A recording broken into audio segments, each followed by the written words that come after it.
Alright. Hey guys, how you doing?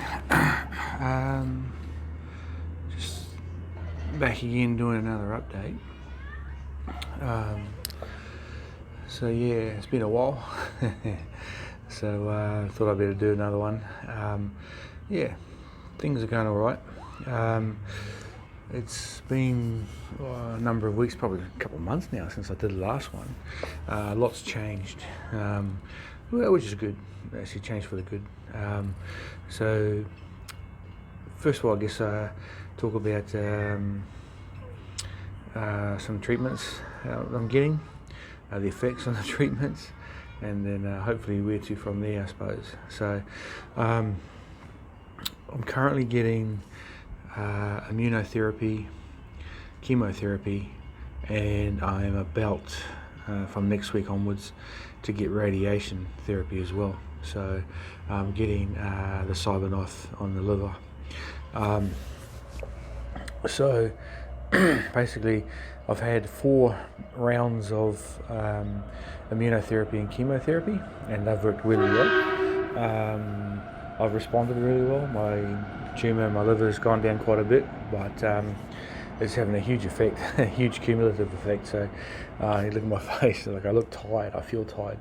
I had my last treatment on Wednesday. Today is now Monday, so Wednesday, Thursday, Friday had the bottle removed, Saturday, Sunday free, and today is my first the first day of the week, so third day free. So still a bit tired. You can probably see my face. You can also see on my face little blood spots there. So the effects of this is it's just wrecking my skin, fingers. I mean you can see that I don't know if you can see that on my thumb, but all my nails are splitting on my hands and feet. So it's giving me a bit of grief. A bit hard to do things with my hands at the moment. But yeah, otherwise not too bad. So the immunotherapy, it's pretty good. It's working. It's cut my tumour down in half, pretty much. Well, lit up here when I had the scans done. The scans are showing that on the PET scans that the area has been reduced quite significantly in my liver. But it's actually not there to treat the liver, it's actually there to treat the bowel. And the thing is, I had a bit of recurrence in the bowel, and we were going to operate on that, but I decided not to, instead do the chemotherapy, radiation, and immunotherapy. It appears that there's so little in the bowel now because of the chemotherapy, immunotherapy, that it's very difficult to actually locate it in the scans. In fact, it can't be seen on the scans. So I've had a PET scan recently, and PET scan, MRI and CAT scan, and none of them can pick up anything in the bowel. So that's good news. What oncologist Saeed is talking about is if the treatment in my liver goes well with the radiation, get some more scans done, I might actually be able to get my stoma reversed again, so try again for a second time, which is awesome. Worst case scenario, we pick up something in the bowel, we get some radiation done on the bowel, and then reverse the stoma. So the radiation will actually kill everything that's in the bowel, basically, along the resected area where they sewed it back up again. In the meantime, I'm about to get radiation on the liver, so I had a gold marker inserted into my liver last Tuesday. Yeah, last Tuesday, a week ago almost. Pretty scary, but it was actually over and done with in 10 seconds. It was so quick. What they did was they numbed the area. They had a look in my liver with ultrasound, located the tumour, and then got quite a large needle and basically stabbed me between the ribs and dropped in this gold marker right into the liver, no more than 2 centimetres away from the tumour. So really good. If I can get some pictures up, I'll show you what it looked like afterwards. Hopefully you'll get to see it. You'll see just a little band-aid on my ribs, and you'll see black marks around the blood marks. So the blood marks are there they're coming through. The black marks are put on by markers by the nurses, so they're trying to see if the liver's still bleeding.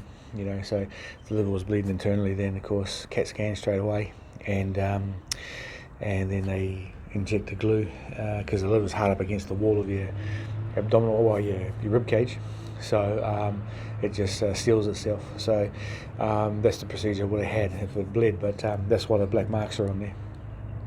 As it turned out, wasn't bleeding, sealed up properly after about 6 hours worth of observation, making sure it didn't bleed again. I was out of the hospital. The actual procedure to put the gold marker in was less than 10 seconds. I reckon it's probably less than 5 seconds. But had to make sure my liver wasn't bleeding. Okay. Cool. So that marker's in there. Next Tuesday, I'm going to go into Sir Charles Gardner. They're going to sit me in a room. There's a couple of beams in the roof, and I don't know what they are. I'm assuming that they're infrared or something like that. And they will fire at me and locate the gold marker. And then what they'll try and do from there is highlight the tumour, so that the cyberknife can actually locate it and deal with it. So I'm going to go in there for what they call a fitting, radiology fitting, making sure the gold marker hasn't moved, and they can locate it, and they locate the tumour, and they can track it. So when I actually get the treatment, the 2 beams from the roof zero in on the gold marker. They track it because it's going to be moving because of my breathing in and out, and then a little robot's going to come in from the side with microwaves, and then just go around it, and because it's all computer guided, and zap the tumour, and it will basically cook the tumour with the microwaves. So I'll get 3 to possibly 5 sessions of that once every 2 days. Take about half an hour to do. At the end of that, after 6 to 10 days, that tumour in my liver will be gone.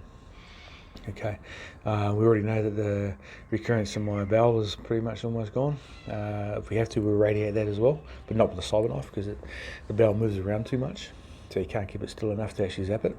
So it'll just be radiate that area, and then technically I will be cancer free. Now, probably go, hey, but being cancer free does not mean that the cancer is cured. Okay, so a couple of scenarios here. First one is that those tumours that get removed, killed, they are the only tumours, and I'm cancer free, cured. Highly unlikely. Most probable scenario, keeping my foot on one side of the fence, all the time, is that it could just be the tip of the iceberg. So knock the tip of the iceberg out. You only get to see 10% of it, and then over time, the rest of the iceberg bubbles up. Buoyancy comes to the surface, and you get to see it. So we could knock those tumours out of the way, and then new ones could come up. Who knows where? Okay, a bit scary. In that I noticed in one of the reports that they had a node that was infected. It was picked up on a PET scan, but that node no longer has any cancer in it. Well, it's no longer enough for it to light up in the PET scan, so I'm hoping that node's gone. They've killed it, and any cells in there can't take hold and move on. Okay, move on into my lungs or bones. Okay, so that's where we're at currently. I know I should look a lot happier, but I actually have a potential, however very small, to actually be cured of this, but it's a very, very slight, small chance. I could get rid of these tumours, which I'm going to, and be free for a week, a month, a year, 2 years, 3 years, 4 years, 5 years, and then they could still pop up later on. Okay, so just getting rid of them doesn't make you cancer free. Okay, so but the good news is, if any more tumours turn up in the liver, straight to Dr. Tang, cyberknife out, and zap them again. Bowel, well, worst case scenario, I'm just going to tell them to take it out. Just take the bowel out, man, and be done with it. All right. Lungs, different story, but we'll have to wait and see. Hopefully, never have to cross that one. Okay, but we'll soon see in time. Cool. So that's where I'm currently at. Now, I'm looking at my face on the screen. I'm looking pretty damn tired, and I am. This chemotherapy I'm on is different to the last one, and it has just knocked me for six. Basically, I had my first session, and well, I went and saw the nurse practitioner, Adam, and he said, "Look, I looked at your bloods. It doesn't even look like we've given you any chemo." And I thought, "Yeah, that's cool," because it actually didn't feel anything. It was good. So it looks like I hadn't even been on chemo. The second round I had, starting to get a bit iffy, and then the third one I had just knocked me for six.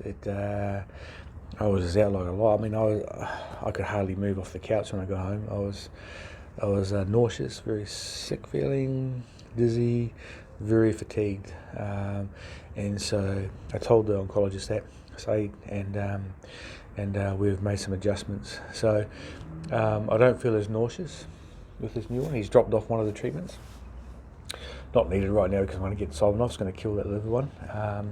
And basically, I felt a bit better.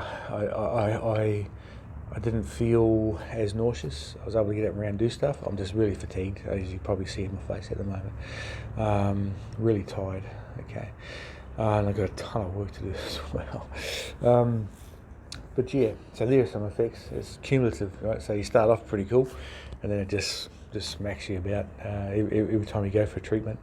Other issues in my fingers, my feet cracked, although I'm getting on top of that. Follicles in my hair. Every time I wash my hair, touch my hair, it's like I'm splitting where the follicles go onto the scalp. I feel the nerve, it just pinches. I mean, it's just awful.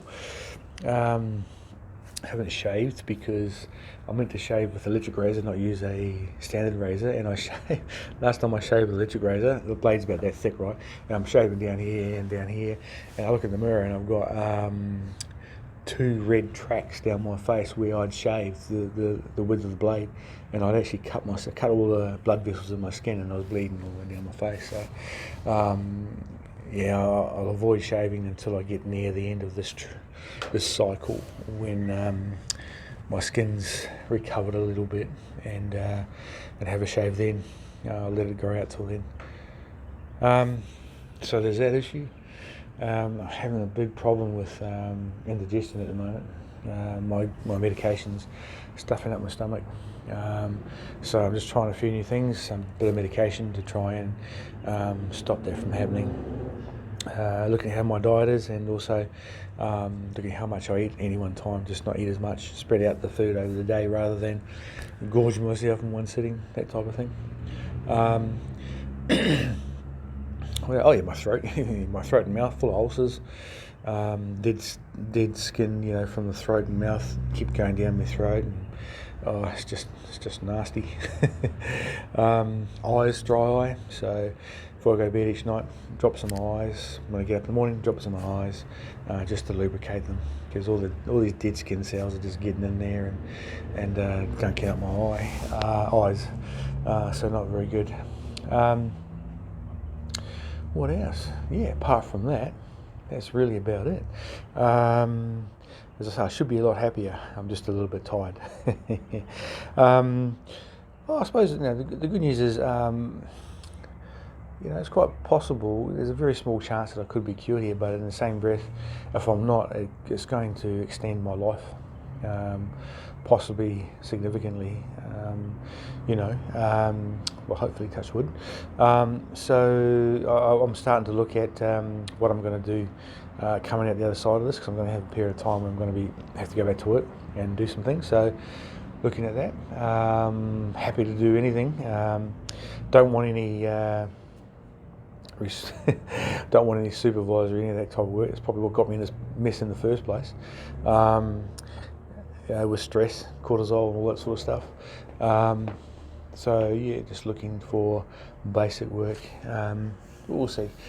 I'm going to start getting some tickets under my belt shortly. We've already got a ton, but we'll get some more that are more relevant to what I'm possibly going to be doing. So that's it. I'm actually, despite how I look and how I'm talking, I actually am doing quite well. Okay, I'm doing very well. Yeah, I can't wait for this treatment. I can't wait to probably 1.5 to 2 months time where I see Joel, our bowel surgeon, and we get the stoma reversed, and I'll be back to full strength off the chemo for a bit, just monitoring, and back to my normal self, which I can't wait for. Get back to work as well. Okay. Yeah.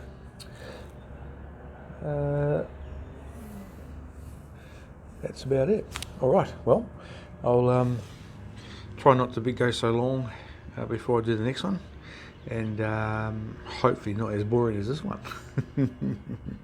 But yeah, we'll talk soon. Okay.